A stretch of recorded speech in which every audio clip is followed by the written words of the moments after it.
I have gone offshore fishing many times, but wow, this has to be one of the more dramatic experience.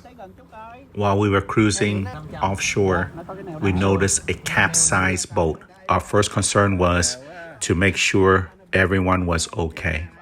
We drifted around the boat to check to see if there were people. We didn't see anybody, but we did see a marking.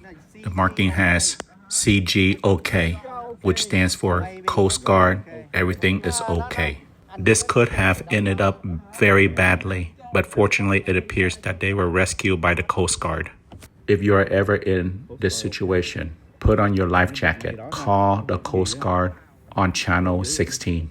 Stay close together and stay with your boat for the best chance of rescue.